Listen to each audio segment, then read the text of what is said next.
Round 5 of the carsales TCR Australia and New Zealand SimRacing Series, all set to go. Dylan O'Keefe on pole, John Martin alongside. And we're away at Sydney Motorsport Park. Round 5, cars making their way down towards the ultra-fast turn 1. It looks like Dylan O'Keefe has the edge on John Martin. Johnny on the outside has to hold on because he'll be to the outside of turn 2 as well. He'll need to slide back in and make sure he covers off from the hard charging what I thought was Ben Barguana, but Ben Barguana's dropped further back as Jaden Ramsley making his way through, and it looks like he's got a good run here. Does he make contact? No, slots in. John Martin holds to the outside. That'll put him in good position as we make our way to the infield here. Barguana a bit of a loser there off the start, dropping a couple of spots in that Peugeot 308, and he's going to come under attack from Vodanovic and Timperley, a couple of the Kiwi drivers, one of which has just spun out at turn 6. See if he can get the job done. That's Tony D'Alberto, but now back to Ben Barguana. He's got the inside here on Luke King at turn 2. Should be done. Luke King just gives him a nudge. That'll be looked at by our stewards. That was a helping hand. He's pushed Ben Barguana wide on the exit of turn 2. Behind Chelsea Angelo, there's been this really good battle going on the last couple of laps, Cab, between Jay Hance and Tony D'Alberto, and we've seen Will Brown's been involved in that one as well, as Hanson has a massive wide moment out through the gravel trap at turn 1, gets back on just ahead of Liam McAdams, swerves to the left-hand side of the road to try and defend the position. McAdams going to go for the outside, which if he can hang tough there, it'll put him on the inside for turn 3, a bit of a panelled bump between those two cars, and it's Liam McAdam that will gain that spot. So Chelsea Angelo eyeing off a top 5 as they run well and truly beyond the track limits at turn number 5. I've got a message from Sam Stratton before us. His hard charger, Will Brown, just hip and shoulders Chelsea Angelo out of the way and says, "Thank you very much, I'll take 6th place."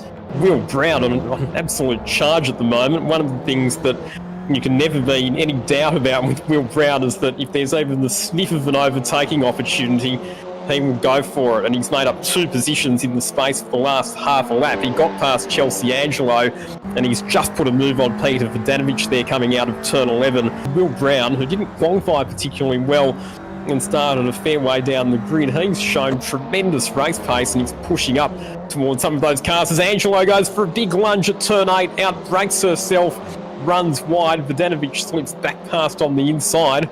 But Chelsea Angelo's got a good run here into turn 1. Vodanovic will cover off. He'll move to the inside now, or no, he's not able to. Angelo able to get inside of Vodanovic. She'll give him a little bit of a nudge on the way through just to give herself some room on the exit, and that'll bring Tony D'Alberto in. He's now got a bit of a run, but Vodanovic has to worry about D'Alberto, and that'll free Chelsea Angelo up just to skip away slightly. Oh, Vodanovic muscling D'Alberto out wide as they reach the bottom of the hill there at turn 4. D'Alberto looking to try and go round the outside into turn number 5. You don't really want to be in that section of the racetrack, but D'Alberto switches back, and he'll be well positioned on the inside when they get to turn 6. Vodanovic still wants to fight. D'Alberto is having none of it and muscles his way through, so that's another couple of spots lost there.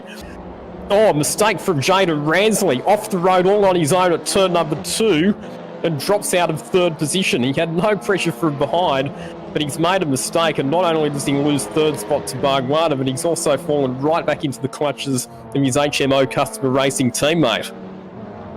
So Will Brown sniffs a chance at the top 4 here. Ben Barguana has got himself back on the podium at the right end of the race. I think it's a bridge too far for him to catch the leaders, O'Keefe and Martin, but that gap we'll keep an eye on as Will Brown chases down his teammate, his stablemate. Looks like he gives him a little bit of a clip here. Getting a run. Classic bump and run from Will Brown. He loves them. In real life and in sim racing format. Gets a good little run here. That's more than a bump and run. That's called a shunt. And he's pushed his teammate out of the way. Tony D'Alberto has a look. Not able to get the job done at that point in time. We'll head to Surfers Paradise now. Now I look back up, and Tony D'Alberto gets into the side of Chelsea Angelo, and she's having none of it. And he's just about parked up like his podcast there on the exit. Not long to go now. He's won twice. Now he'll make it 3 wins from 3 events Dylan O'Keefe wins round 5 of the carsales TCR Australia and New Zealand SimRacing Series. Ben Barguana will come home in 3rd. 2nd place was John Martin. So a great job by those drivers. This is a reversed grid race and the final one of the night. We're away here at Sydney Motorsport Park and it's Jay Hansen, Vodanovic and Liam McAdam up near the front. I should change that order around shortly as Timperley out in front at the moment as we make our way down into turn 1. Normally the reverse grid race ends up in carnage, and if it's going to happen anywhere, it'll happen down here at turn number 2. Shepherd, Timperley, Hansen, Vodanovic make their way in, and oh no, he's been offloaded, the 59. Unfortunately for Timperley, he's way back in the order. As we look now back to the front, and Jay Hansen chasing down Rowan Shepherd in the lead here. Relatively tidy through turn 2, other than that one little incident. Let's see who's been able to make their way up through the order. Chelsea Angelo's in contention here as well. So it's Shepherd in control from Jay Hansen. Oh, that was a flip in the background. Was that Liam McAdam that just went over in the background, or was that... We'll keep an eye out on that order. Jay Hansen now leads on my timing charts at the moment. So Hansen, McAdam, Angelo, Vodanovic, Brown, John Martin up into 8th. So this could be a good opportunity for him to get a big points haul. Ben Barguana back in 10th, and Dylan O'Keefe is sitting way back in 13th. And we saw Peter Vodanovic heading into the pits that time around as well, so possibly some damage for Vodanovic's car. Brock Timperley getting stuck into it with Tony D'Alberto through turn 3. Tried to make the move at turn number 2, wasn't quite able to do it. And here comes John Martin down the inside of his teammate, the 2 Wall Racing Honda Civics running side by side through turns 4 and 5. And it's D'Alberto who just about stays ahead of his teammate. The privacy is Zach Sousa involved as well. So the trio of Hondas all running nose to tail. Martin finally gets the job done at turn 6. Looked like Sousa just got into the back of Tony D'Alberto slightly there as well, as John Martin now into position number 7 looks ahead to Brock Timperley. Starting to get restless here.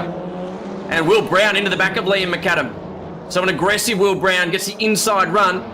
McAdam won't take that lying down. He'll give it back to Will Brown as they make their way back onto the straight to start lap 5 of 14. Well, Jay Hansen, he might have been able to hold off Liam McAdam, but I'm not sure if he's going to have quite that same amount of luck holding out Will Brown, because we know just how feisty Will Brown can be when it comes to setting up overtaking manoeuvres, but he's not done with McAdam yet. McAdam trying to hang around the outside of Will Brown through turn number 1. But you can see Brown very attacking under brakes. And Chelsea Angelo sitting there in 4th position. She's right in contention in this battle too. She's setting herself up for a good run here. If you look in that rear view mirror behind Chelsea Angelo, the car on screen, backed by Astron Tech, our naming rights to the pole position award, as Chelsea's pushed wide slightly there, but she's through, up into 3rd place now. Chelsea Angelo through on Liam McAdam. And if he looks in his rearview mirror, Liam McAdam, there'll be Jaden Ransley. And this is what you mentioned before, the aggressive Will Brown. He's managed to bump his way into position now and has the run on Jay Hansen. And Will Brown takes over the lead of this motor race. Oh, Jay Hansen not giving up without a fight, though. Gets his elbows out heading through turn number 9. But Will Brown has the track position and elevates the HMO Customer Racing Hyundai i30 to the front of the field. Liam McAdam has a run on Chelsea Angelo here. She's got the inside line though, but he's going to push, he's going to lean on her. She has to give enough racing room there. McAdam into the side of Chelsea Angelo. He's set up nicely here. It'll be a drag race. Ooh, they're into each other as they make their way onto the front straight here. And John Martin right there now, isn't he? He's caught right onto the tail of those cars, and he's in a bit of a tricky position at the moment. Do I go left? Do I go right? I can't go over them. I can't go under them. I have to try and go through them. That's the situation for John Martin sitting there behind Chelsea Angelo at the moment. Look at this, ducking and waving left and right. And it's McAdam who just gets ahead of Ransley. Martin to the outside of Angelo, not quite able to make the move through there. McAdam and Ransley still side by side as they head through turn number 3. And that battle is not going to be resolved until they get to the bottom of the hill. Angelo looking to make it 3 wide. Still door to door. McAdam gives Ransley a serve. He's off the road. Angelo will snake back ahead of the Hyundai. We see John Martin down the inside, deep under brakes. Might almost get 2 spots here. He'll get ahead of Chelsea Angelo. He'll be side by side with Liam McAdam. And there we go. John Martin is that position 3 it is. He's grabbed 2 spots in the space of 1 corner. So John Martin, a big, bold, opportunistic move at turn number 2, and it's paid off because he's up to 3rd and he's got some clear track ahead to the next car. Yeah, it was a good move there by John Martin. He just used his hip and shoulders to move Liam McAdam out of the way. He was alongside, though, so it was well within the rules as I see it. But we'll see what the stewards have to say at the end of this one. But John Martin now onto the podium. 2.9 or 3 seconds now, the gap between himself and Jay Hansen. And there's enough time in it, Lockie. We know he's got the speed in it, as we see Chelsea Angelo having a bit of a battle there again with King, who is through, or is he not getting it done just yet? Timperley also alongside, and now King looks for another move on Chelsea Angelo. Oh, just wondering if maybe Chelsea's used her tyres up a bit too hard with all of that dicing, because she's fallen back now from Jaden Ransley and she's right in the clutches of Luke King. Here he comes down the inside of Luke King, heading into turn number 8. Luke King sees him coming and gives him space, so that was a surgical precision move from Dylan O'Keefe. So that's another spot gained for Gary Rogers Motorsport Renault driver. He's up to 7th position. John Martin, though, so quick over 1 lap here, and he's kept the car underneath him. He's done well to get through so much traffic. Looks to the outside. Hansen has it parked. So John Martin lives to fight another day. Put your hands together. The young charger, Will Brown, wins at Sydney Motorsport Park. A wonderful effort for the superstar young driver. He was our inaugural champion, and we look back now as John Martin's got through on Jay Hansen as well. Jay Hansen holds on to 3rd, and well done, John Martin. Now we'll keep an eye on Dylan O'Keefe. Did he hold down 5th place? I think he might have at the end of that one. Dylan O'Keefe 6th on my timing charts.